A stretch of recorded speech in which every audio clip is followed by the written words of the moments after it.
દાસ એટલે શ્રી મહાપ્રભુજીએ બતાવેલી રીતથી શ્રી ગુરુદેવ પાસે બ્રહ્મસમન દીક્ષા લઈ શ્રી ઠાકોરજીની સેવા પધરાવે, શ્રી ગુરુની આજ્ઞા પ્રમાણે સેવાક્રમ રાખે અને આજ્ઞાનું પાલન કરવા સદા તત્પર રહે તો પ્રભુનો દાસ બને અને પ્રભુથી પ્રેમ થાય. ત્યારબાદ છે સેવક.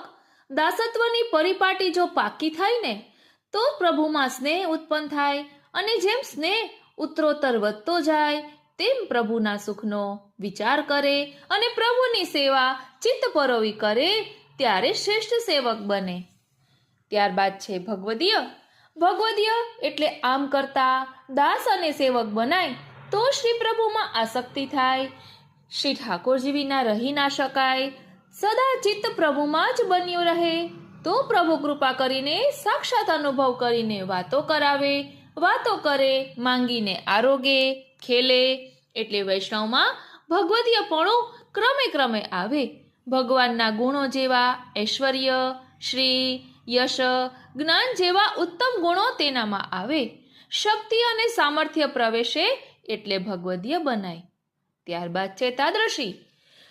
એટલે જે ભગવદીય પ્રભુની સેવામાં અનન્ય વ્યસની બની જાય, શ્રી પ્રભુ વિના સહજ પણ ન રહી શકે.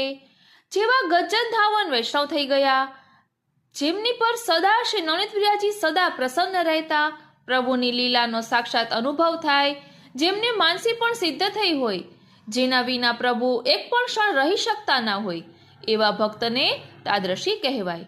તાદ્રશી એટલે બરાબર પ્રભુના જેવા જ, કોઈ તફાવત નહીં.